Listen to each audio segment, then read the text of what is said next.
Hello दोस्तों, स्वागत है आपका हमारे online platform VK edu change the way of learning पर। दोस्तों, कहते हैं कि कोई भी लक्ष्य इंसान से बड़ा नहीं और हारा वही जो लड़ा नहीं।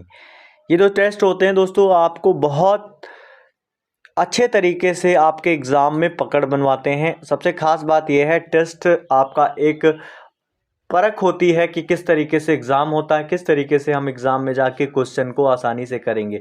हर एक सैटरडे को आपको हमारे यहाँ टेस्ट होगा, जिसका पीडीएफ आपको टेलीग्राम पर मिलेगा और टेलीग्राम चैनल से उस टेस्ट को हर एक सैटरडे को आप दे सकेंगे और जिसका वीडियो सॉल्यूशन हर संडे को आपको मिलने वाला है।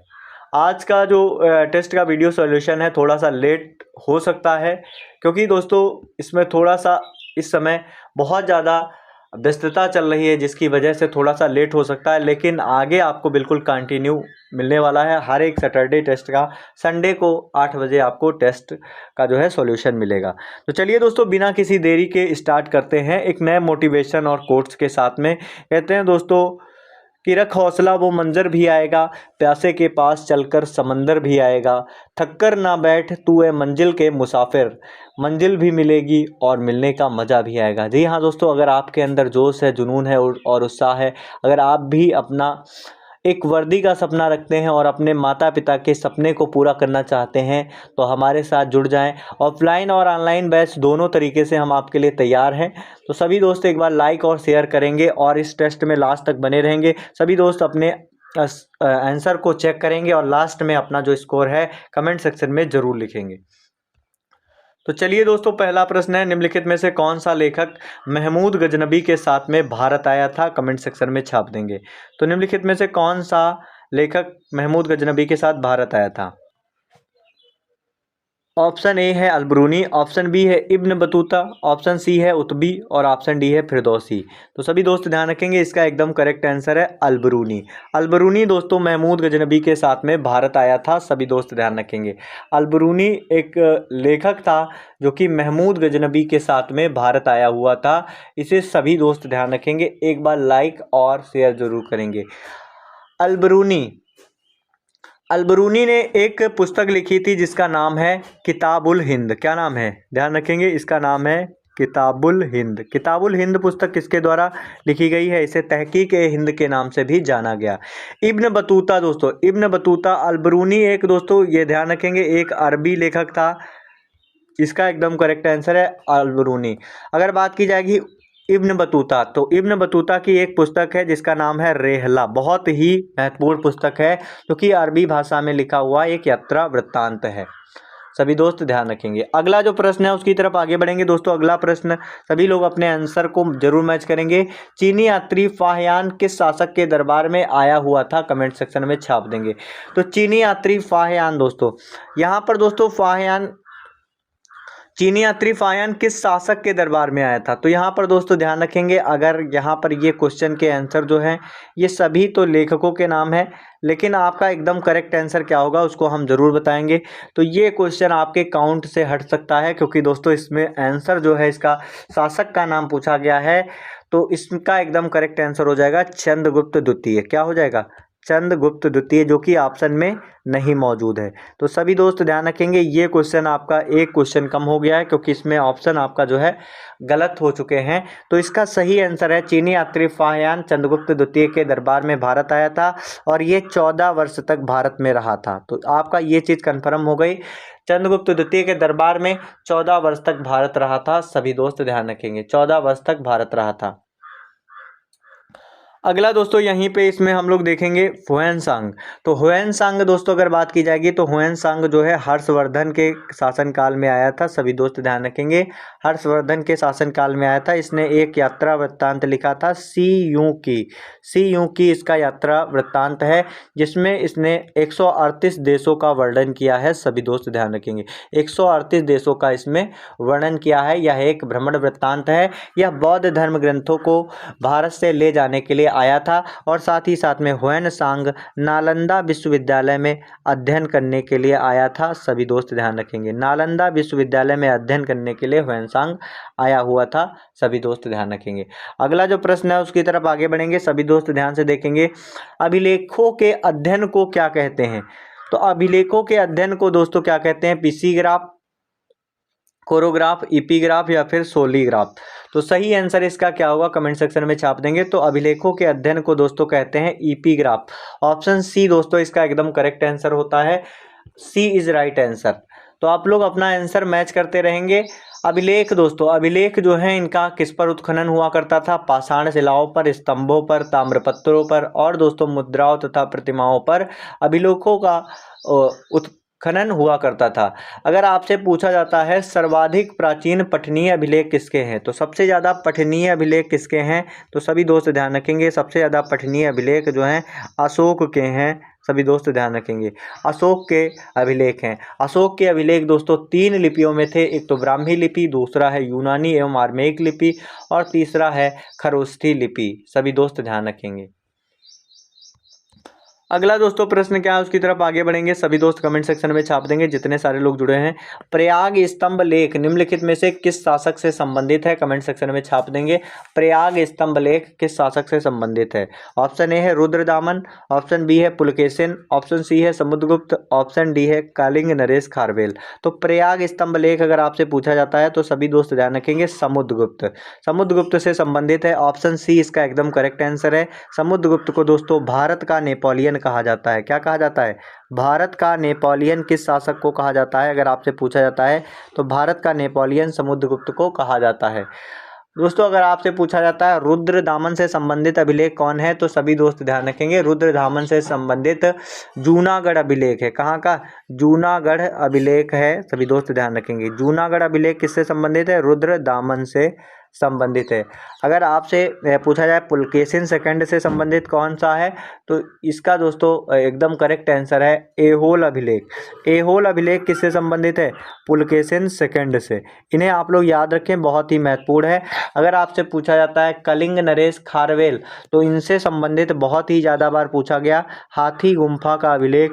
हाथी गुम्फा का अभिलेख किससे संबंधित है? कलिंग नरेश खारवेल से संबंधित है। सभी दोस्त ध्यान रखेंगे।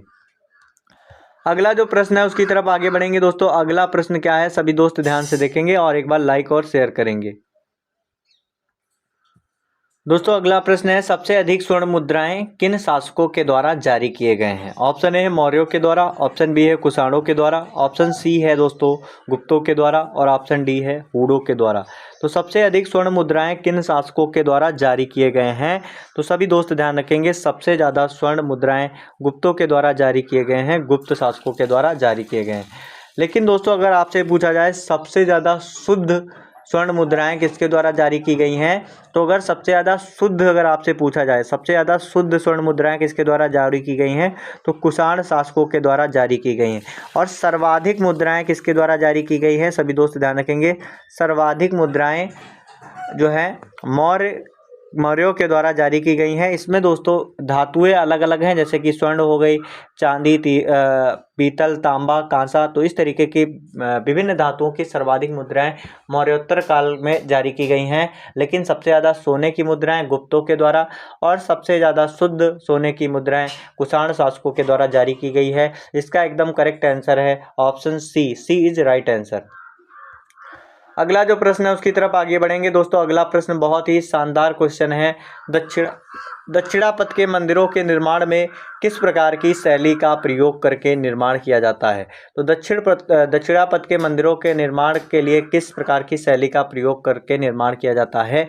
ऑप्शन ए है नागर शैली, ऑप्शन बी है द्रविड़ शैली, ऑप्शन सी है बेसर शैली और ऑप्शन डी है पंचायतन शैली। तो सही आंसर क्या होने वाला है कमेंट सेक्शन में छाप देंगे। तो दक्षिणापथ के मंदिरों में किस तरीके की शैली का प्रयोग किया जाता है?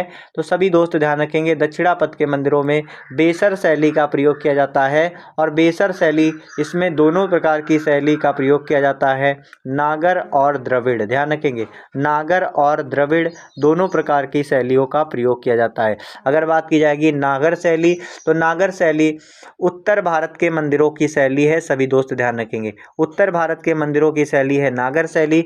द्रविड़ शैली की अगर बात की जाएगी तो दक्षिण भारत के मंदिरों की शैली क्या है?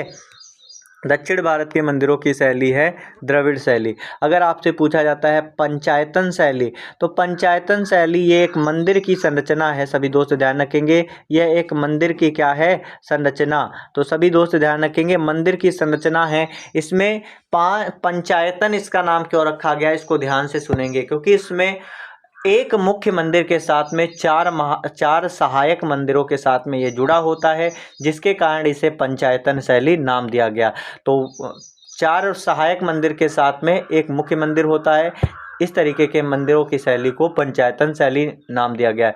पंचायतन शैली के मंदिरों के उदाहरण है कंदरिया महादेव मंदिर, जो कि खजुराहो मध्य प्रदेश में स्थित है, लिंगराज मंदिर जो कि भुवनेश्वर उड़ीसा में स्थित है, और दशावतार मंदिर जो कि देवगढ़ उत्तर प्रदेश में स्थित है। तो ये हमारे भारत के मंदिरों की शैली हैं, नागर शैली, द्राविड़ शैली, बेसर शैली और पंचायतन शैली।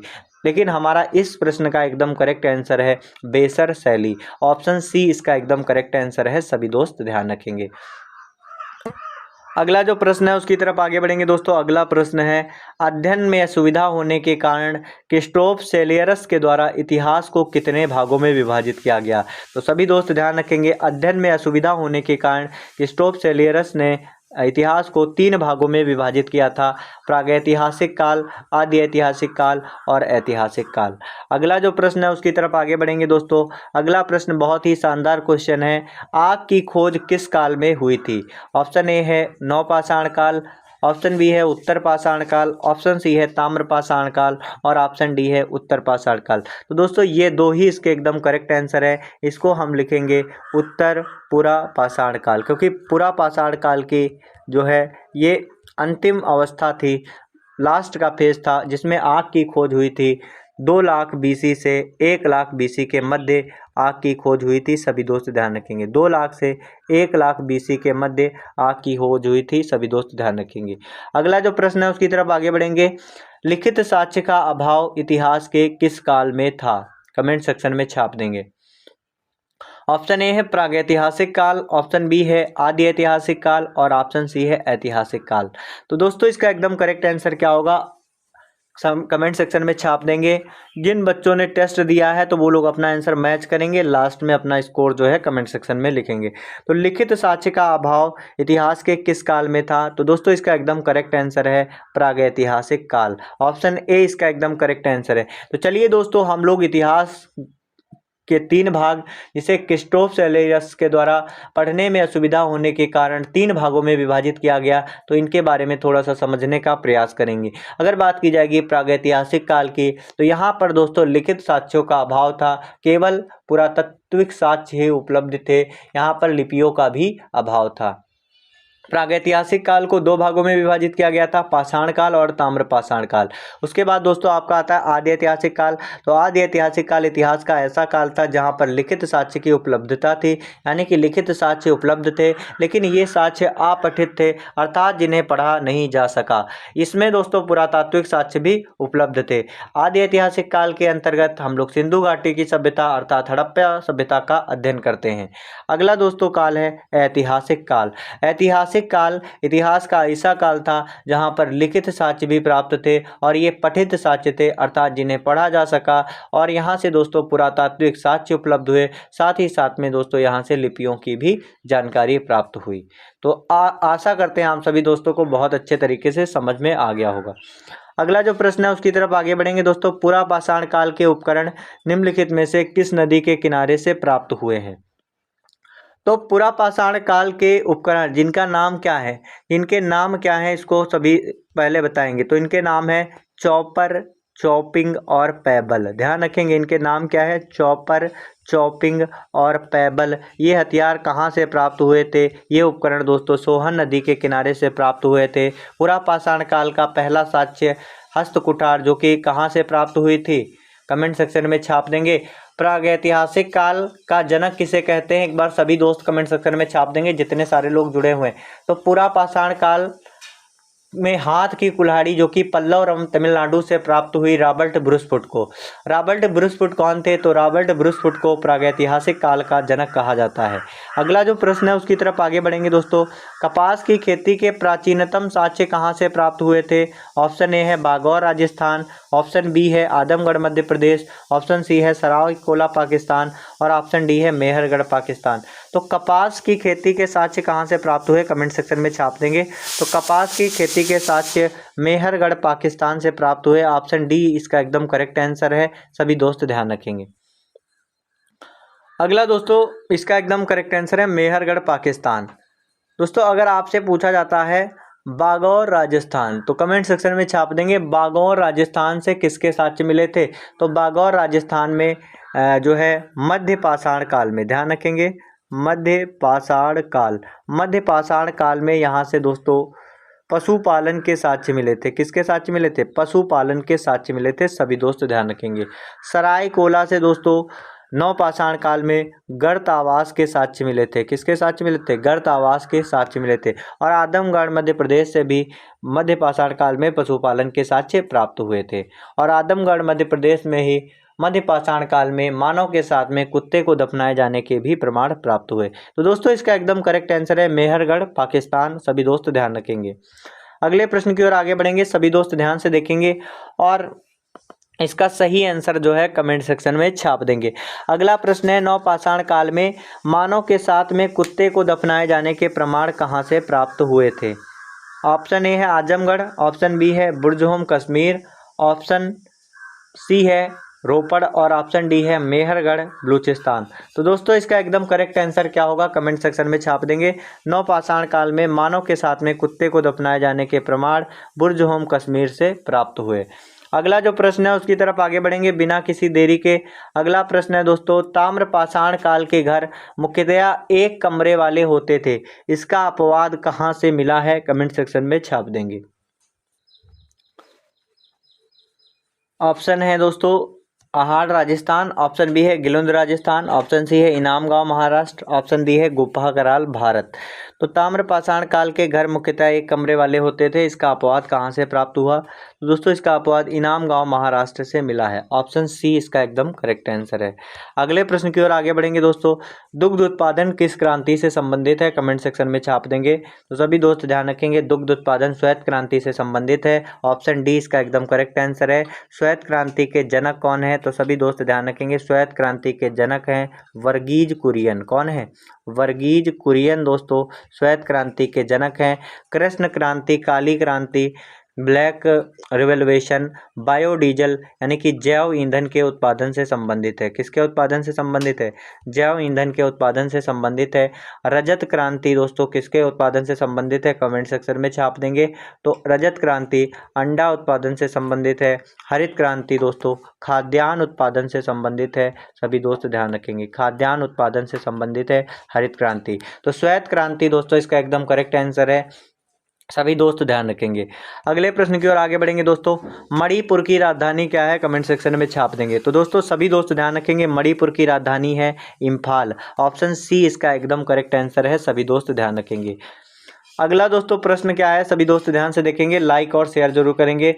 बाबर के द्वारा खानवा का युद्ध कब लड़ा गया। तो सभी दोस्त ध्यान रखेंगे बाबर के द्वारा खानवा का युद्ध कब लड़ा गया, कमेंट सेक्शन में छाप देंगे। तो इसमें हमने आपको एक ट्रिक बताई थी, बाबर आया, याद रखेंगे बाबर आया, पानी पिया, बाबर आया भारत, फिर क्या किया पानी पिया, उसके बाद इसने खाना खाया और खाना खाने के बाद चाय पी और चाय पीने के बाद घर गया और लास्ट में मर गया। ठीक, तो यहाँ पे ये ट्रिक है, इसके सहायता से हम बाबर के द्वारा लड़े गए युद्ध को याद कर सकते हैं। बाबर आया पानी पिया, तो बाबर ने पानी पिया यानी कि पानीपत का युद्ध कब लड़ा था बाबर ने, तो पानीपत का युद्ध बाबर ने 1526 में लड़ा था, ध्यान रखेंगे। उसके बाद खाना खाया मतलब दोस्तों खानवा का युद्ध, तो खानवा का युद्ध 26 के बाद तुरंत बाद 27, तो 1927 इसका एकदम करेक्ट आंसर है। बाबर ने खाना खाया, पानी पिया, तो 1526 में पानी पिया, 27 में खाना खाया, चाय पी, तो चाय से होता है चंदेरी। तो चंदेरी का युद्ध कब हुआ था? 1928 में। उसके बाद घर गया, तो घर मतलब घाघरा। घाघरा का युद्ध कब हुआ था? 1529 में घाघरा का युद्ध। और लास्ट में मर गया, तो बाबर कब मरा था? 1530 में मर गया था। तो इस तरीके से आप ट्रिक के सहायता से याद कर सकते हैं। लेकिन दोस्तों 16 वाले प्रश्न का आंसर क्या हो जाएगा? 1527। ऑप्शन बी इसका एकदम करेक्ट आंसर है, सभी दोस्त ध्यान रखेंगे। अगला जो प्रश्न है उसकी तरफ आगे बढ़ेंगे। हेनरी निम्नलिखित में से किस भौतिक राशि का मात्रक है? तो हेनरी दोस्तों किसका मात्रक है? कमेंट सेक्शन में छाप देंगे। तो दोस्तों इसका एकदम करेक्ट आंसर है प्रेरकत्व। प्रेरकत्व का मात्रक है हेनरी। अगला जो प्रश्न है उसकी तरफ आगे बढ़ेंगे दोस्तों। अगला प्रश्न है डायनेमो के द्वारा ऊर्जा के रूपांतरण का रूप क्या है? ऑप्शन ए है ध्वनि ऊर्जा को वैद्युत ऊर्जा में। ऑप्शन बी है वैद्युत ऊर्जा को ध्वनि ऊर्जा में। ऑप्शन सी है यांत्रिक ऊर्जा को वैद्युत ऊर्जा में। ऑप्शन डी है वैद्युत ऊर्जा को यांत्रिक ऊर्जा में। तो सही आंसर क्या होगा? कमेंट सेक्शन में छाप देंगे। दोस्तों इसका एकदम करेक्ट आंसर है डायनेमो के द्वारा यांत्रिक ऊर्जा को वैद्युत ऊर्जा में परिवर्तित किया जाता है। अगर दोस्तों आपसे पूछा जाता है ध्वनि ऊर्जा को वैद्युत ऊर्जा में किसके द्वारा परिवर्तन होता है, तो सभी दोस्त ध्यान रखेंगे माइक्रोफोन। इसका है माइक्रोफोन। ध्वनि ऊर्जा को वैद्युत ऊर्जा में माइक्रोफोन। अगर आपसे है वैद्युत ऊर्जा को ध्वनि ऊर्जा में अगर पूछा जाता है तो इसका एकदम करेक्ट आंसर है लाउड स्पीकर। इसको जरूर याद करेंगे, बहुत बार एग्जाम में पूछा जा चुका है। अगर आपसे पूछा जाता है वैद्युत ऊर्जा को यांत्रिक ऊर्जा में, तो इसका एकदम करेक्ट आंसर है वैद्युत मोटर। अगला जो प्रश्न है उसकी तरफ आगे बढ़ेंगे दोस्तों। अगला प्रश्न ध्यान से देखेंगे। भारत के साथ में सर्वाधिक सीमा साझा करने वाला कौन सा देश है? तो भारत के साथ में सर्वाधिक सीमा साझा करने वाला कौन सा देश है? तो दोस्तों इसका एकदम करेक्ट आंसर है बांग्लादेश। अगर आपको इसे क्रम से याद करना है तो याद कर लेंगे, जैसा कि हमने आपको ट्रिक बताया था बचपन में MBA किया। बचपन में MBA किया तो सर्वाधिक स्थलीय सीमा को याद करने के लिए ये ट्रिक है। तो बा से हो जाएगा बांग्लादेश, चा से चीन, पा से पाकिस्तान, ना से नेपाल, एम से म्यांमार, बी से भूटान और ए से अफगानिस्तान। तो इस तरीके से इनको हम याद कर सकते हैं। तो सर्वाधिक सीमा किसके साथ में? बांग्लादेश के साथ में। और अगर आपसे पूछा जाता है सबसे कम सीमा किसके साथ में साझा करता है, तो अफगानिस्तान के साथ में सबसे कम सीमा साझा करता है। अगला जो प्रश्न है उसकी तरफ आगे बढ़ेंगे। अनुच्छेद 80 के द्वारा किसका वर्णन किया गया है? तो अनुच्छेद 80 के द्वारा किसका वर्णन किया गया, कमेंट सेक्शन में छाप देंगे। तो दोस्तों इसका एकदम करेक्ट आंसर है राज्यसभा। हमने आपको एक ट्रिक बताई थी सरला, तो सरला याद रखेंगे, इससे आपको याद रखेगा। सा से याद रखेंगे 79, उसके बाद 80 और उसके बाद 81। ठीक, इस तरीके से याद रखेंगे। तो सा से होता है संसद, तो संसद किस अनुच्छेद में इसका वर्णन किया गया? 79 में। रा से होता है राज्यसभा, तो राज्यसभा किस में है? 80 में। और लोकसभा, ला से लोकसभा, तो लोकसभा है 81 में। तो इस तरीके से इसका है, तो सभी दोस्त ध्यान रखेंगे। ऑप्शन बी आपका एकदम करेक्ट आंसर है।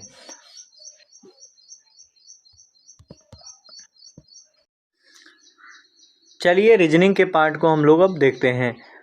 पहला प्रश्न है अंग्रेजी वर्णमाला में आपके बाईं ओर से 13वें अक्षर के बाईं ओर से 5वां अक्षर कौन होगा? तो सभी दोस्त इसका सही आंसर कमेंट सेक्शन में छाप देंगे। तो अंग्रेजी वर्णमाला में बाईं ओर से 13वें अक्षर के बाईं ओर 5वां अक्षर कौन सा होगा? H, J, D या फिर M? तो बाईं ओर से 13वें अक्षर के बाईं ओर 5वां अक्षर कौन सा होगा? तो मैंने आपको बताया था अगर लेफ्ट और राइट है तो आप क्या करेंगे? जोड़ देंगे। लेफ्ट और लेफ्ट है तो क्या करेंगे? घटा देंगे।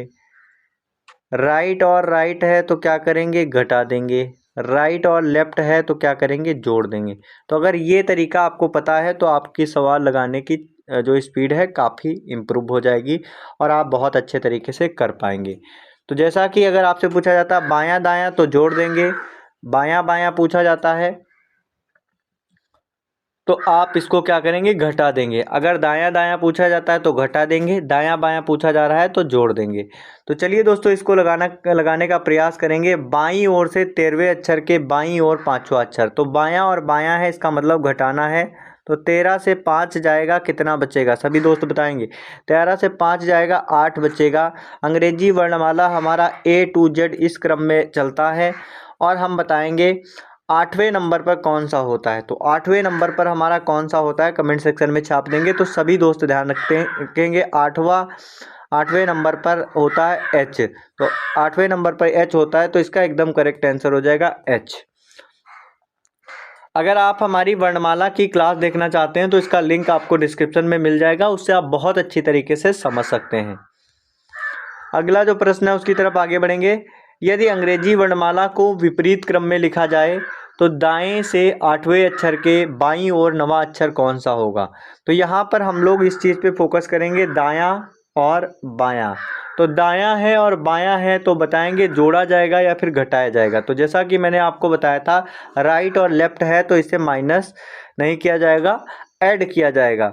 देखो जब एक जैसे दिख रहे हैं तो घटा देंगे, जब विपरीत दिख रहे हैं जैसे दाएं बाएं दिख रहे हैं या फिर बाएं दाएं दिख रहे हैं तो जोड़ा जाएगा। तो 8 और 9 कितना होता है बताएंगे।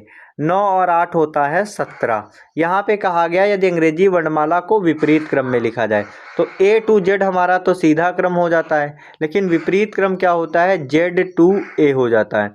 यहाँ पे पूछा गया है दाएं से, तो दाएं से पूछा गया तो हमको पता है इधर होता है बायां और इधर होता है दायां। तो हमको दाएं से 17वां अक्षर देखना है, तो ए से 17वें नंबर पे कौन सा होता है कमेंट सेक्शन में छाप देंगे। तो सभी को पता ए से 17वें नंबर पर होता है क्यू। जैसा कि मैंने आपको बताया था 17, 16, 17 और 18, इनको अगर आपको नहीं याद है तो आप याद कर सकते हैं हमारे साथ में। यहाँ इसका एकदम करेक्ट आंसर है क्यू। देखो 16 साल की होती है प्रिंसेस यानी कि राजकुमारी, तो पी हो गया। 17 साल का होती है क्वीन यानी रानी। अगर 17 की रानी है तो 18 का हो जाएगा राजा। तो इस तरीके से हम याद कर सकते हैं 16, 17, 18 नंबर पे कौन है। 16 पे पी, 17 पे क्यू और 18 पे आर। चलिए दोस्तों अगले प्रश्न की ओर आगे बढ़ेंगे। अगला प्रश्न है, यदि अंग्रेजी वर्णमाला के प्रथम अर्धांश को विपरीत क्रम में लिखा जाए तो आपके दाईं ओर से 5वें अक्षर के बाईं ओर 19वां अक्षर कौन सा होगा। तो सभी दोस्त ध्यान से देखेंगे। सबसे पहले हम इसमें देखेंगे दायां और बायां। तो दायां और बायां विपरीत है तो हम लोग इसे जोड़ लेंगे, 5 और 19। तो 19 और 5 कितना होता है कमेंट सेक्शन में छाप देंगे 24। तो यहाँ पर अंग्रेजी वर्णमाला के प्रथम अर्धांश को विपरीत क्रम में लिखा जाएगा। वर्णमाला में 2 अर्धांश होते हैं, एक तो होता है A to M और दूसरा होता है N to Z। तो A to M है तो प्रथम अर्धांश को विपरीत क्रम में लिखना है, तो ये हो जाएगा M to A और दूसरा हो जाएगा N to Z। ठीक है, तो यहाँ पर दोस्त ध्यान देंगे, आपको पूछा गया दाईं ओर से 5वें अक्षर के बाईं ओर 19वां अक्षर। तो अब हमको दाईं ओर से 24वां अक्षर देखना है। तो दाईं ओर से 24वां अक्षर क्या होगा, तो Z से 24वां अक्षर देखना है। तो हमको पता है Z to N हमारे 13 अक्षर कंप्लीट हो जाएंगे। अब हमको इसके आगे A से हमको काउंट करना है। तो 24 से अगर 13 जाएगा कितना बचेगा, 11 बचेगा। और 11 नंबर पे A से देखना है तो हमारा अक्षर कौन सा हो जाएगा, के हो जाएगा। सभी दोस्त ध्यान रखेंगे, के हो जाएगा। तो इसका एकदम करेक्ट आंसर है के। 11 पे होता है के, तो के इसका एकदम करेक्ट आंसर है। अगले प्रश्न की ओर आगे बढ़ेंगे दोस्तों। अगला प्रश्न है, यदि अंग्रेजी वर्णमाला के दूसरे अर्धांश को विपरीत क्रम में लिखा जाए तो बाएं से 15वें अक्षर के दाएं और 10वां अक्षर कौन सा होगा। यहाँ पर पहले था प्रथम अर्धांश को विपरीत क्रम में लिखा जाए, अब है दूसरा अर्धांश। तो द्वितीय अर्धांश को अगर विपरीत क्रम में लिखेंगे तो ये हमारा हो जाएगा A to M और दूसरा हो जाएगा N to Z। ठीक है, इस तरीके से हो जाएगा।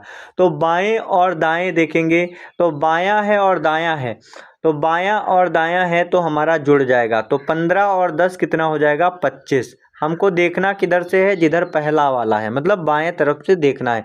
तो A से हमको बताना है 25 नंबर पे कौन होगा। तो हमको पता है A से 13 नंबर तक कौन होता है, M होता है। A से यहाँ पर थोड़ा सा देखने का प्रयास करेंगे, दूसरे अर्धांश को विपरीत क्रम में लिखा जाए। तो दूसरा अर्धांश अगर विपरीत क्रम में हो जाएगा तो N to Z होके ना होके Z to N हो जाएगा, क्योंकि तभी तो हमारा विपरीत होगा दूसरा अर्धांश। N to Z है, इसको विपरीत करेंगे तो Z to N हो जाएगा। तो A से M तक हो जाएंगे हमारे 13। अब 25 से 13 कम हो गए, बचे कितने, 25 से 13 कम हो गए, बचे हमारे 12। तो अब जेड से 12 नंबर पर कौन है? तो हमेशा ध्यान रखें, जब जेड से आपको पता करना हो अक्षर कौन से नंबर पे है तो उसको हम 27 से माइनस करते हैं। तो जेड से पता करने के लिए 27 से माइनस करते हैं। तो 27 से अगर 12 को घटाया जाएगा कितना आएगा? 15। तो हमको पता है 15 नंबर पर आता है ओ। ऑप्शन ए इसका एकदम करेक्ट आंसर है। सभी दोस्त ध्यान रखेंगे।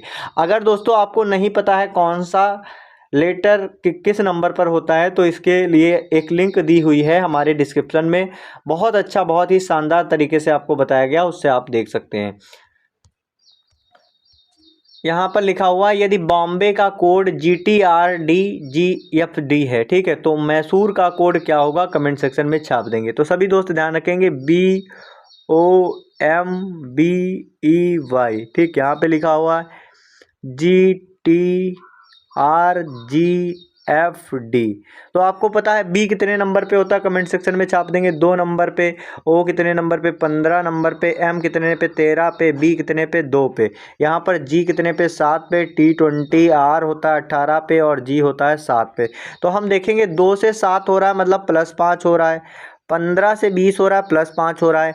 एम से आर हो रहा है 13 से 10 सॉरी, यहाँ पे आपका 13 से कितना हो रहा है? 13 से हो रहा है आपका 18। तो यहाँ पे 5 बढ़ रहा है। बी से जी हो रहा है मतलब 2 से 7 हो रहा है तो ये भी 5 बढ़ रहा है, +5 सब में हो रहा है। तो अब हमारे लिए निकालना आसान है, तो मैसूर का भी हम लोग निकाल लेंगे। MYSORE। ध्यान से देखेंगे, एम होता है 13 नंबर पे, वाई होता है 25 नंबर पे, एस होता है 19 नंबर पे, ओ होता है 15 नंबर पे, आर होता है 18 नंबर पे और ई होता है 5 नंबर में। सब में 5 ऐड करके देख सकते हैं। तो 13 और 5 होता है 18 और 18 पे होता है आर। क्या होता है? 18 पे होता है आर। तो देखेंगे हर एक ऑप्शन में आर दिया हुआ है, ठीक। उसके बाद है वाई। तो वाई होता है 25 नंबर पे। तो 25 और 5 तो हमारा ये हो जाएगा डी नंबर पे आ जाएगा, डी आ जाएगा। अगर 25 वाई के आगे 5 बढ़ोगे तो डी आ जाएगा ना, क्योंकि जेड के बाद 4 आगे बढ़ना है तो 4 नंबर पे डी होता है। एस हमारा 19 पे है। 19 और 5 कितना होता है? 24। तो यहाँ पे RDX हो गया। 3 ऑप्शन में हमको मिल रहा है। अगला है हमारा ओ। ओ होता है 15 नंबर पे। 15 और 5 20। तो हमारा हो जाएगा RDXT। तो RDXT केवल एक ऑप्शन में है, वही हमारा एकदम करेक्ट आंसर हो जाएगा। Option A is right answer. A इसका एकदम करेक्ट आंसर है। सभी दोस्त ध्यान रखेंगे। अगले प्रश्न की ओर आगे बढ़ेंगे दोस्तों। अगला प्रश्न है यदि सांकेतिक भाषा में गौन को ILPV लिखा जाता है तो CRIB को उसी भाषा में क्या लिखा जाएगा? तो सभी दोस्त बड़े ध्यान से देखेंगे, गौन को क्या लिखा जाता है और हमको CRIB को क्या लिखना है। तो गौन को लिखा जाता है ILPB। तो सभी दोस्त ध्यान रखेंगे, जी होता है 7 नंबर पे, ओ होता है 15 नंबर पे, एन होता है 14 नंबर पे और ई होता है 5 नंबर पे। आई होता है 9 नंबर पे, एल होता है 12 नंबर पे, पी होता है 16 नंबर पे और बी होता है 2 नंबर पे। तो 7 से हो रहा है 9 मतलब +2 हो रहा है, ठीक है। 15 से हो रहा है 12 तो -3 हो रहा है, ठीक है। ध्यान से देखेंगे। 14 से हो रहा है 16 तो ये हो जाएगा +2 और 5 से हो रहा है 2 मतलब -3। तो एक हमारी सीरीज बन गई +2 -3 +2 -3। तो इसको लिख लेंगे। सी होता है 3 नंबर पे, आर होता है 18 नंबर पे, आई होता है 9 नंबर पे, बी होता है 2 नंबर पे। तो इसमें +2 -3 +2 -3 ये हमारी सीरीज थी। अब इसको कर लेंगे तो 3 और 2 हो जाएगा 5। 5 हो गया। 18 से 3 जाएगा, कितना बचेगा बताएंगे फटाफट से? 15। 9 2 11 और 2 से 3 जाएगा तो कितना बचेगा? 2 से 3 जाएगा मतलब हमारा बचेगा, बी से -3 करेंगे तो हमारा लेटर वैसे तो 25 आएगा, क्योंकि अगर 2 से 3 हम माइनस नहीं कर सकते हैं, लेकिन अगर जेड के बाद 2 आगे बढ़ाएंगे तो हमारा हो जाएगा 28 और 28 से 3 माइनस करेंगे तो 25 हो जाएगा। तो इस तरीके से 5 नंबर पे ई होता है, 15 नंबर पे होता है ओ, 11 नंबर पे के और 25 नंबर पे वाई। EOKY। ऑप्शन डी इसका एकदम करेक्ट आंसर है। सभी दोस्त ध्यान रखेंगे, डी इज राइट आंसर। चलिए दोस्तों अगले प्रश्न की ओर आगे बढ़ेंगे। बहुत ही बढ़िया शानदार क्वेश्चन है। यदि a बराबर 1 है, कैट बराबर 24 है, तो मैन बराबर क्या होगा? तो a बराबर 1 है, a 1 नंबर पे होता है, चलो बन गया। कैट बराबर 24 है, तो कैट बराबर 24 किस तरीके से हो सकता है? तो क्या हम इस तरीके से लिख सकते हैं, c बराबर होता है 3, a बराबर 1 और t बराबर होता है 20, मतलब t 20 नंबर पे होता है और a 1 नंबर पे और c 3 नंबर पे। तो इनको ऐड करेंगे, 24 आ रहा है, जी हाँ बिल्कुल आ रहा है। तो 24 आ रहा है मतलब नंबर जो भी लेटर है उसका नंबर लिख के ऐड करना है, तो हमारा आंसर आ जाएगा। तो m है 13 नंबर पे, a है 1 नंबर पे और n है 14 नंबर पे। तो 14 और 14 हमारे हो जाएंगे 28। तो इसका एकदम करेक्ट आंसर हो जाएगा option C is right answer. सभी दोस्त ध्यान रखेंगे, सभी लोग अपने आंसर अपने टेस्ट वाले आंसर सीट से जरूर मैच करेंगे और लास्ट में अपना स्कोर जरूर लिखेंगे कमेंट सेक्शन में। अगला जो प्रश्न है उसकी तरफ आगे बढ़ेंगे दोस्तों। अगला प्रश्न है, निम्नलिखित में से नीचे दिए गए विकल्पों का सार्थक क्रम बताना है आपको। तो यहाँ पे ये प्रश्न है, इसका सार्थक क्रम क्या होगा? सभी दोस्त ध्यान से देखेंगे और लगाएंगे। पहला है भ्रूण, बच्चा, शिशु, प्रौढ़ और युवा। तो इसका सही क्रम क्या है सभी दोस्त बताएंगे। तो जैसा कि आप सभी दोस्तों को पता है, सबसे पहले भ्रूण होता है, उसके बाद क्या होता है? भ्रूण के बाद आप क्या होता है सभी दोस्त कमेंट सेक्शन में छाप देंगे।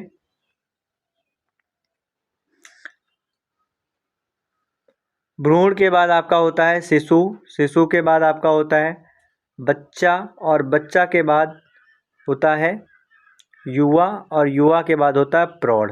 तो यहाँ पे 1 3 2 5 4, 1 3 2 5 4 आपका एकदम करेक्ट आंसर है। सभी दोस्त ध्यान रखेंगे, option D is right answer. तो डी इसका एकदम करेक्ट आंसर है। सभी दोस्त ध्यान रखेंगे, भ्रूण, भ्रूण के बाद शिशु, शिशु के बाद बच्चा, बच्चा के बाद युवा, युवा के बाद प्रौढ़। ठीक है, तो इस तरीके से ये इसका एकदम करेक्ट आंसर है। अगला जो प्रश्न है उसकी तरफ आगे बढ़ेंगे दोस्तों। रुई, कपड़ा, सूट और धागा, तो इसका सही क्रम क्या होगा? कमेंट सेक्शन में छाप देंगे। तो सबसे पहले दोस्तों क्या होगा? सबसे पहले तो रुई, और रुई से हम क्या बनाएंगे? धागा, और धागा से क्या बनेगा? तो धागा से सीवा जाता है कपड़ा, क्या सीवा जाता है? कपड़ा, और कपड़े से क्या बनेगा? सूट बनेगा। तो 1 4 2 3 इसका एकदम करेक्ट आंसर है। सभी दोस्त ध्यान रखेंगे, 1 4 2 3 इसका एकदम करेक्ट आंसर है। अपने आंसर से सभी लोग जरूर मैच करेंगे। अगला जो प्रश्न है उसकी तरफ आगे बढ़ेंगे। इसका सही आंसर कमेंट सेक्शन में छाप देंगे। ब्लड रिलेशन का एकदम शानदार क्वेश्चन है। ए बी का भाई है, बी सी का भाई है, सी डी का पति है, ई ए का पिता है, और तो आपको बताना है डी और ई का संबंध बताना है। डी और ई का संबंध बताना है। ऑप्शन ए है पुत्री, ऑप्शन बी है पुत्रवधू, ऑप्शन सी है बहन और ऑप्शन डी है साली।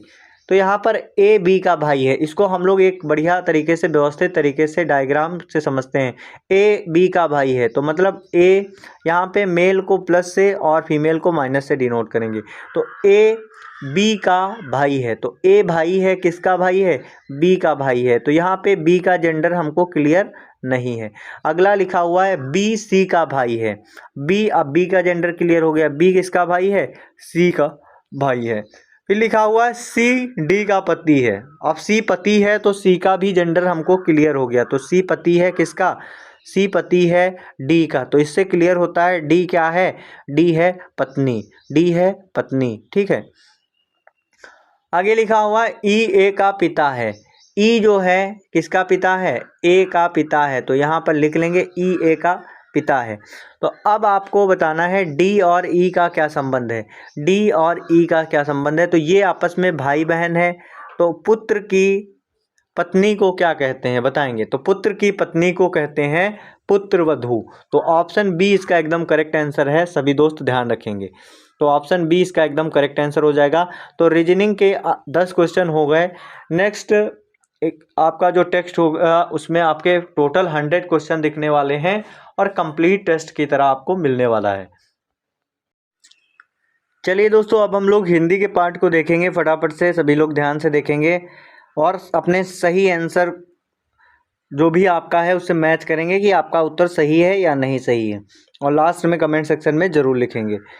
भाषा की सबसे छोटी इकाई है बताएंगे। भाषा की सबसे छोटी इकाई क्या है? शब्द, व्यंजन, स्वर या फिर अक्षर।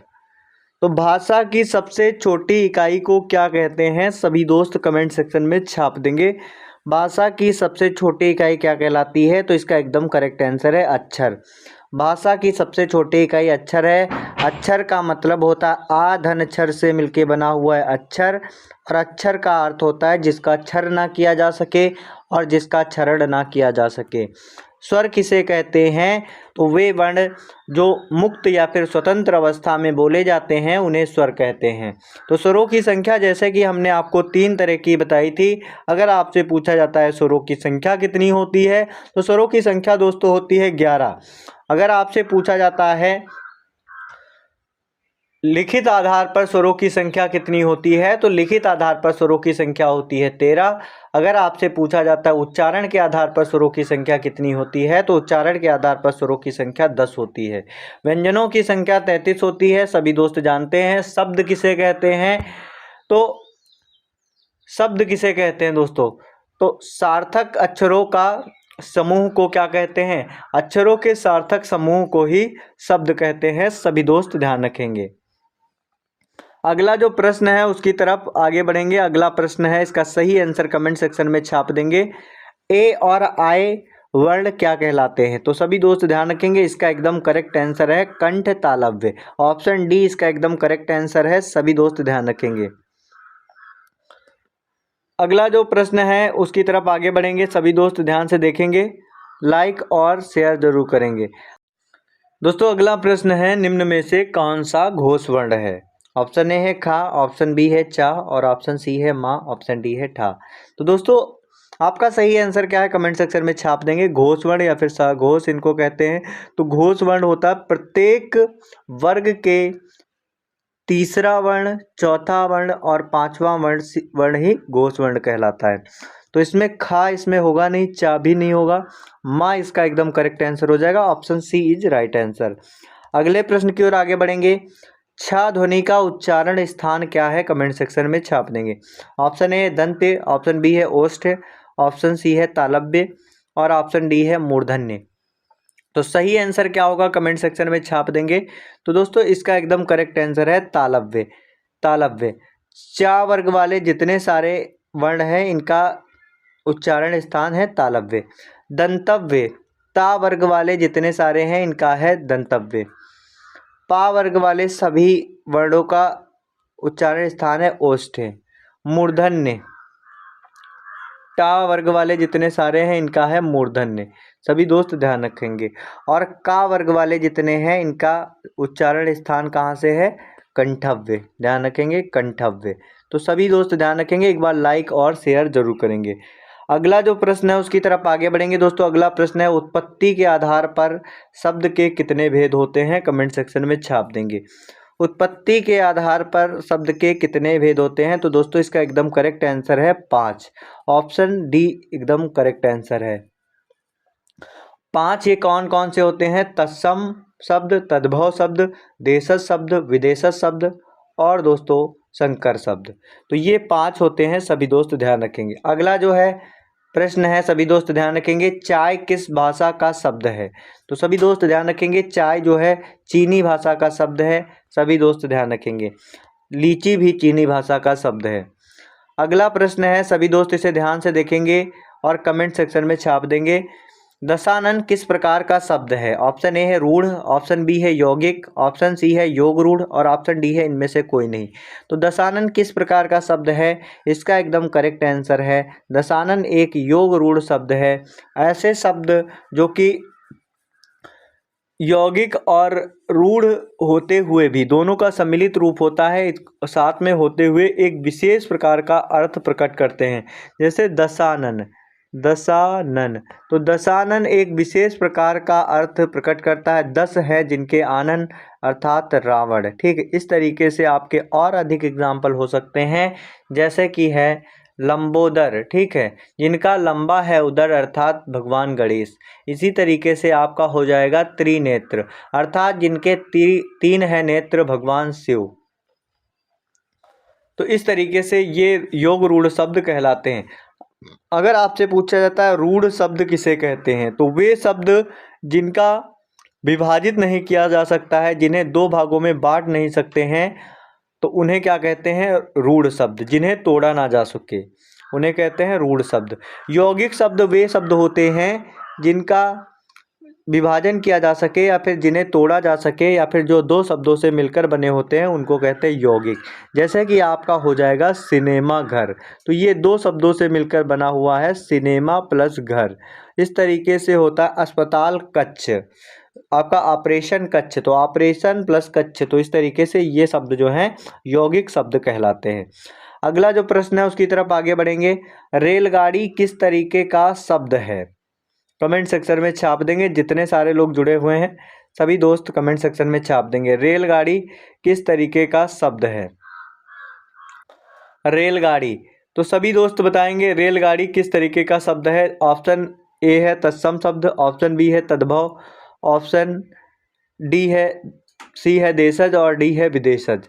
तो रेल धन गाड़ी, तो रेल और गाड़ी ये दोनों मिक्स शब्द है, तो इसलिए इसमें जो रेल है और गाड़ी है, ठीक है, तो रेलगाड़ी ये आपका विदेशज शब्द में आता है, क्योंकि इसका रेल वाला जो प्रथम जो पार्ट है ये रेल और प्लस गाड़ी, तो रेल प्लस गाड़ी है, तो रेल जो है एक विदेशज शब्द है, गाड़ी एक हिंदी का शब्द है, तो इसे विदेशज में रखा जाता है, ठीक है। तो रेलगाड़ी जैसे है तो इसे हम लोग कहते हैं संकर, संकर, संकर शब्द कहते हैं, क्योंकि ये देशज और विदेशज दोनों से मिलकर बना हुआ है, तो इसलिए इसका उचित नाम संकर शब्द देना रहेगा। अगला जो प्रश्न है उसकी तरफ आगे बढ़ेंगे। जिस शब्द का कोई सार्थक खंड ना हो सके उन्हें क्या कहते हैं? जैसा कि मैं आपको बता चुका हूँ, ऐसे शब्द जिनका कोई सार्थक खंड ना हो सके उन्हें रूढ़ कहा जाता है। अगला जो प्रश्न है उसकी तरफ आगे बढ़ेंगे दोस्तों। अगला प्रश्न है निम्नलिखित में से कौन सा तत्सम शब्द है? तत्सम शब्द किसे कहा गया है?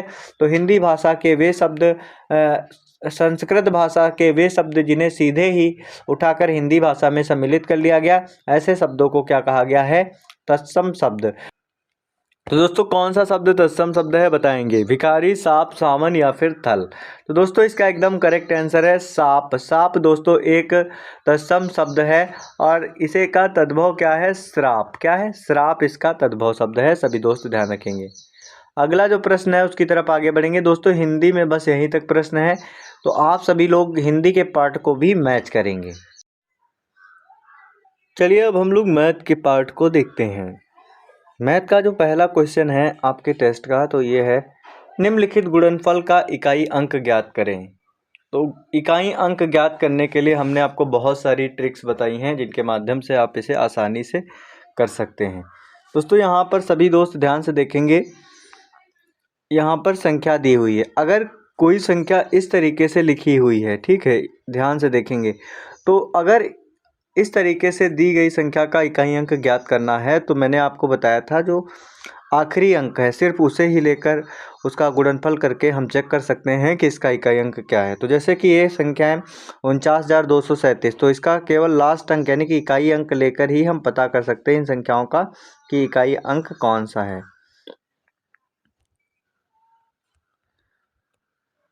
49,237 का 7 हो गया, इसमें का इकाई अंक 5, इसका 8 है और इसका 3 है और इसका 9 है। अगर इनकी गुणा कराई जाएगी तो हम लोग देख सकते हैं 7 × 5 = 35 हो गया, ठीक है, 5 हो गया, इसका 5 × 8 = 40 हो गया, तो 0 हो गया।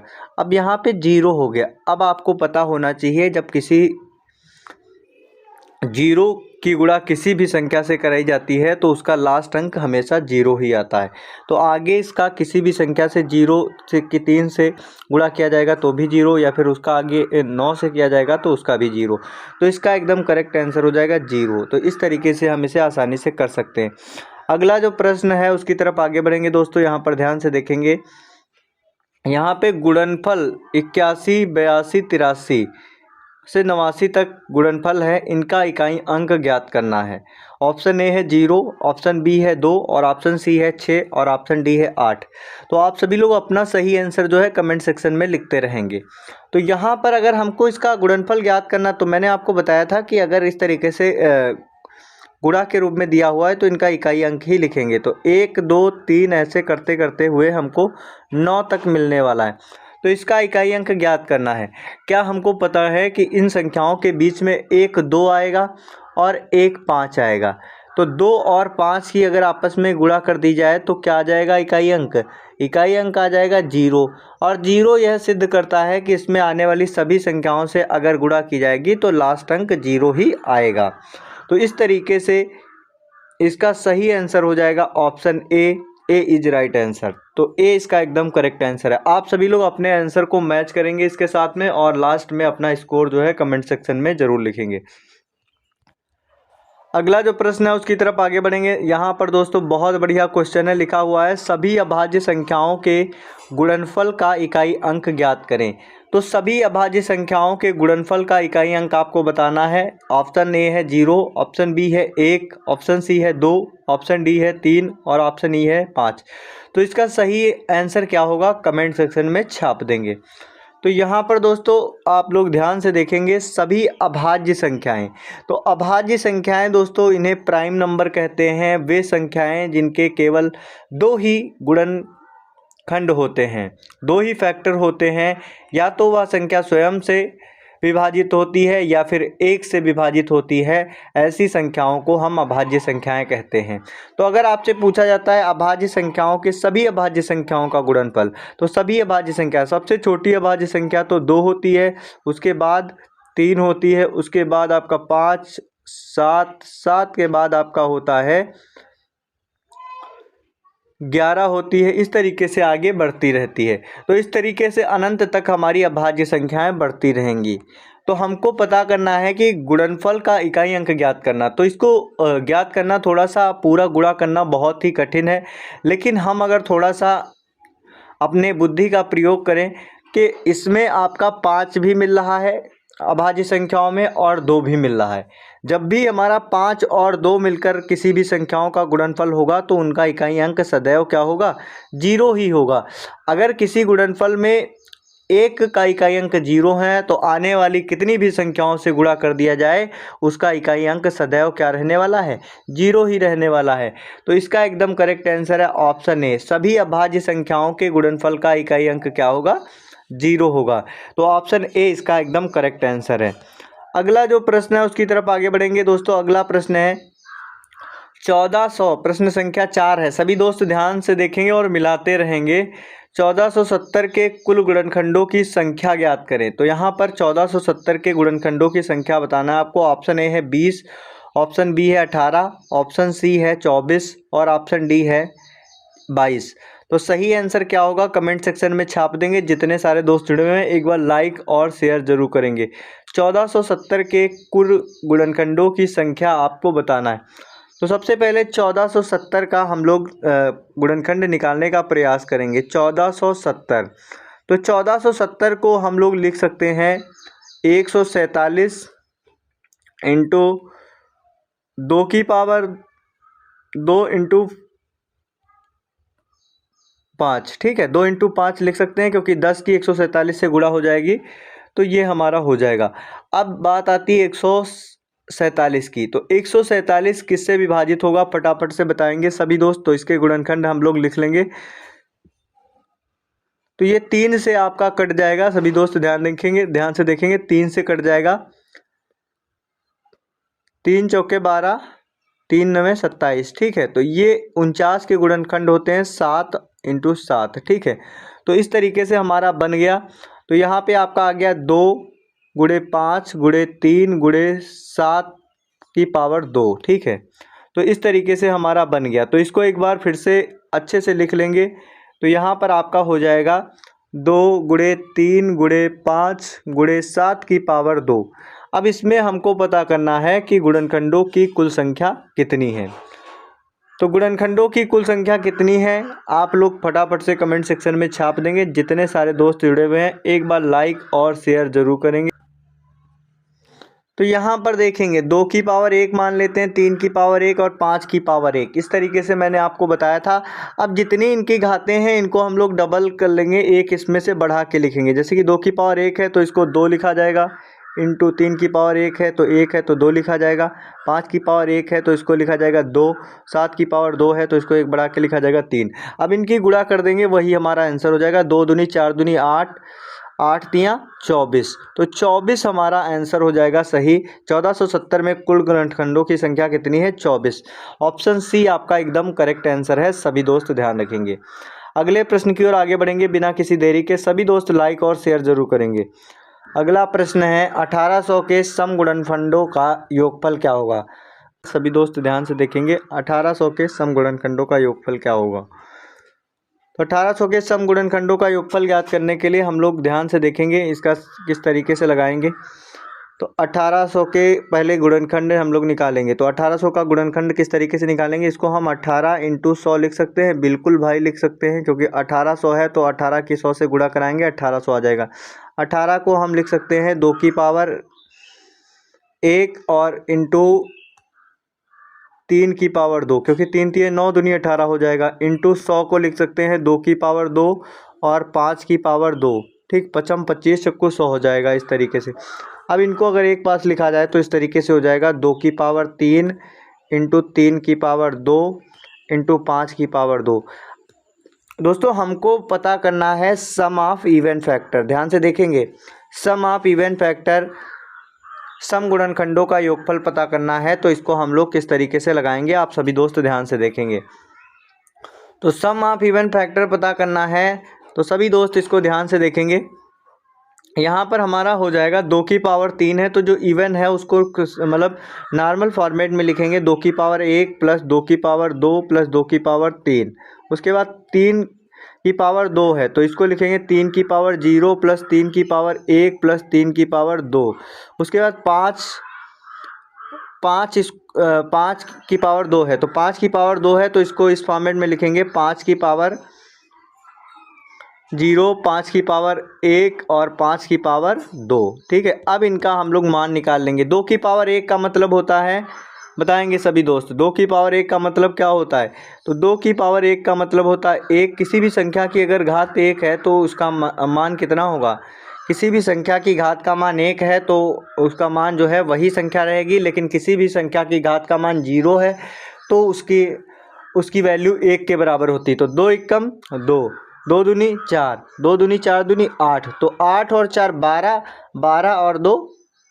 12 और 2 आपका हो जाएगा 14। तो यहाँ पे पहले वाले में 14 आ गया, गुणे 3 की पावर 0 है इसका मान 1 हो जाएगा, 3 की पावर 1 है तो 3 हो जाएगा, तो 3 और 1 4 हो गया, 3 3 9, तो 9 और 4 हो जाएगा 13। यहाँ पर इसमें देखेंगे तो 5 की पावर 0 का मान 1 हो जाएगा, 5 एकम 5, तो 5 1 6 हो गया, और इधर हो जाएगा 55 25, तो 25 और 6 कितना होता है? 31 हो जाएगा। ठीक है, तो 14 गुणे 13 गुणे 31, तो 14 गुणे 13 गुणे 31 इनकी हम लोग गुणा करेंगे और हमारा सही आंसर आ जाएगा। तो सभी दोस्त ध्यान से देखेंगे, एक बार लाइक और शेयर जरूर करेंगे इसको, सभी दोस्त ध्यान से देखेंगे। 14 गुणे 13 गुणे 31, तो इनकी गुणा करेंगे तो 14 और 13 की गुणा करेंगे, सभी दोस्त ध्यान से देखेंगे। 3 चक्कू 12 हो गया, 3 एकम 3 और 1 चक्कू 4 7 हो गया, और 7 और 1 हासिल वाला 8 हो गया, 1 एकम 1 हो गया, 182 हो गया। इसकी गुणा करा देंगे 31 से, तो 31 से गुणा कराएंगे 1 दूनी 2 और 1 अटी 8 और 3 दूनी 6, 8 6 14 का 4 हासिल 1, 1 एकम 1, 3 और 24, 24 1 25, 25 और 1 हासिल वाला 26 हो जाएगा, 2 3 एकम 3 और 2 5, 56 42 आंसर आ जाएगा। ठीक है, तो अगर इनकी गुणा कराएंगे तो 56 42 आ जाएगा। तो डायरेक्टली इस तरीके से हम लोग इसकी गुणा कर सकते हैं, इसकी ट्रिक हम आपको ज़रूर बताएंगे। तो 56 42 इसका आंसर आ जाएगा, सभी दोस्त ध्यान देंगे। तो 56 42 हमारा ऑप्शन डी इसका एकदम करेक्ट आंसर है, सभी दोस्त ध्यान रखेंगे। अगला, अगर कोई डाउट है तो कमेंट सेक्शन में ज़रूर पूछेंगे। अगला प्रश्न है 19,600 के सभी गुणनखंडों का योगफल ज्ञात करिए। 19,600 के सभी गुणनखंडों का योगफल पता करना है तो सभी दोस्त सबसे पहले 19,600 के गुणनखंड को निकालेंगे। ध्यान से देखेंगे, 19,600 के गुणनखंड को हम लोग किस तरीके से निकालेंगे। तो 19 गुणे 196 गुणे इसे 100 हम लिख सकते हैं, जैसा कि आपको पता है 196 गुणे 100 इसे लिख सकते हैं। तो 196 के गुणनफल क्या होते हैं बताएंगे। तो 196 को अगर लिखेंगे तो हमको पता है 196 4 से कट जाएगा, तो 4 से अगर कट जाएगा तो 2 की पावर 2 हो जाएगा, इंटू 4 चक्कू 16 हो जाएगा और 4 नवे 36 हो जाएगा। और यहाँ पर 100 है तो इसका हो जाएगा 2 की पावर 2 इंटू 2 की पावर 5 की पावर 2, क्योंकि 2 की पावर 2 5 की पावर 2 बराबर 100 होता है। ठीक है, तो यहाँ पे 2 की पावर 2 यहाँ पे है तो 2 की पावर 4 हो गया, 5 की पावर 2 है। अगर 49 को लिखेंगे तो 7 की पावर 2 हो जाएगा, क्योंकि 7 सत्ते होता है 49। तो 2 की पावर 4, 5 की पावर 2 और 7 की पावर 2, इनके सभी गुणनखंडों का योगफल हमको निकालना है। तो चलिए दोस्तों इसको निकालते हैं फटाफट से। तो सभी दोस्त ध्यान से देखेंगे, एक बार लाइक करेंगे और शेयर और सब्सक्राइब जरूर करेंगे। तो हमारा था 2 की पावर 4, 5 की पावर 2 और 7 की पावर 2, ये हमारे किसके गुणनखंड हैं? तो ये 19,600 के गुणनखंड है। अब इनको निकालने के लिए हमारे पास वही तरीका है इनके। सबसे पहले इनको हम तोड़ लेंगे फैक्टराइजेशन में। तो 2 की पावर 0 हो जाएगा, प्लस 2 की पावर 1 हो जाएगा, प्लस 2 की पावर 2 हो जाएगा, 2 की पावर 3 और 2 की पावर 4। इसी तरीके से 5 को भी हम लोग लिख लेंगे, 5 की पावर 0, 5 की पावर 1 और 5 की पावर 2। इसके बाद हमारा 7 है तो 7 की पावर 0, 7 की पावर 1 और 7 की पावर 2। इस तरीके से हो गया। तो इनके वैल्यू लिख लेंगे। 2 की पावर 0 का मतलब 1, 2 कम 2, 2 दूनी 4, तो 4 और 2 6 और 1 7 हो गया। 2 की पावर 3 का मतलब होता है 8, तो 8 और 7 15 हो गया। 15 और 2 की पावर 4 का मतलब होता है 2 दूनी 4 दूनी 8 दूनी 16। तो 15 और 16 अगर जोड़ेंगे तो हमारा हो जाएगा 31। कितना हो जाएगा? 31 इंटू 5 की पावर 0 का मान 1, 5 एकम 5, तो 5 और 1 6 हो गया और 5 25, 25 और 6 होता है 31 दोस्तों। यहाँ पर इसको गुणा करेंगे 7 की पावर 0, तो 7 की पावर 0 का होता है 7 की पावर 0 का 1, 7 एकम 7, तो 7 और 1 8 हो गया और 7 सत्ती 49, 49 और 8 कितना होता है बताएंगे सभी दोस्त? तो 49 8 होता है 57। तो चलिए फटाफट से इनको गुणा करते हैं। 31 का स्क्वायर क्या होता है? 961। सभी दोस्त ध्यान रखेंगे, 31 का स्क्वायर होता है 961। 961 को 57 से गुणा करना है, फटाफट से सभी दोस्त करेंगे। तो 5 सबसे पहले 57, इसकी बेसिक ट्रिक है कि एक साथ में हम इसकी गुणा कर सकते हैं। जैसे कि सभी दोस्त ध्यान रखेंगे, पहले 7 को 1 से गुणा कराएंगे, फिर 7 को 6 से, 5 को 1 करके इनका योगफल कर लेंगे। देखेंगे 7 एकम होता है 7, 7 छंग 42 और 5 एकम 5, 7 छंग 42 हो गया, 5 एकम 5 हो गया, तो 42 और 5 होता है 47। तो 47 का यहाँ पे 7 हो जाएगा, हासिल आया 4, 7 9 63 और 5 छक्के 30, तो 63 और 30 हो गया 93। 93 में 4 जोड़ देंगे हो जाएगा 97। हासिल कितना आया? 9, 5 9 45, 45 और 9 कितना होता है? 45 और 9 होता है 54। तो 54,777 हमारा आंसर आ जाएगा। तो चलिए ऑप्शन से मैच करते हैं कौन सा हमारा सही आंसर है। 54,777। तो सभी दोस्त ध्यान से देखेंगे, 54,777 ऑप्शन बी इसका एकदम करेक्ट आंसर है। सभी दोस्त ध्यान देंगे, बी इज राइट आंसर। अगर आपका ये है तो एकदम सही आंसर है। आप सभी लोग अपने एक एक आंसर को मैच करेंगे और लास्ट में अपना स्कोर जरूर लिखेंगे। अगला जो प्रश्न है उसकी तरफ आगे बढ़ेंगे। अगला प्रश्न है, सभी छोटी विषम अभाज्य संख्या कौन है? सबसे छोटी विषम अभाज्य संख्या कौन है? तो सभी दोस्त ध्यान रखेंगे, यहाँ पर सबसे छोटी विषम अभाज्य संख्या के बारे में बात की गई है। तो सभी दोस्त ध्यान रखेंगे, सबसे छोटी विषम अभाज्य संख्या क्या है? 3। अगर आपसे पूछा जाता है सबसे छोटी समअभाज्य संख्या, सबसे छोटी पूछी जाए या फिर समअभाज्य संख्या पूछी जाए, तो सबसे छोटी समअभाज्य संख्या या फिर सबसे छोटी अभाज्य संख्या कौन सी है? 2 है। इसे भी ध्यान रखेंगे, विषम अभाज्य संख्या 3 है और समअभाज्य संख्या है 2। अगले प्रश्न की ओर आगे बढ़ेंगे। सभी दोस्त ध्यान रखेंगे, ऑप्शन सी इसका एकदम करेक्ट आंसर था। दोस्तों अगला क्वेश्चन है, निम्नलिखित में से कौन सी संख्या 6 से विभाज्य है? तो 6 से विभाज्यता का नियम जांच करने के लिए देखेंगे, इसका जो फैक्टर कर लेंगे, 2 अभाज्य संख्याओं को ले लेंगे, 2 3 6 होता है। तो ऐसी संख्या जो 2 से विभाजित हो या फिर 3 से साथ ही साथ में विभाजित है तो वह संख्या 6 से भी विभाजित होगी। अब 2 से विभाज्यता का नियम हमने आपको बताया था, लास्ट में अगर 0 है, 2 है, 4 है, 6 है और 8 है तो वह संख्या 2 से विभाजित होगी।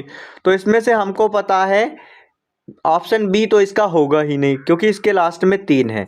अब अगली बात रही कि 3 से विभाज्यता का नियम क्या है, तो सभी संख्या के अंकों का योग, तो डिजिट का जो सम है सभी अंकों का योग जो है अगर वो 3 से विभाजित है तो संख्या भी विभाजित होगी। तो फटाफट से इसकी विभाज्यता को हम लोग जाँच करेंगे, सभी दोस्त ध्यान से देखेंगे।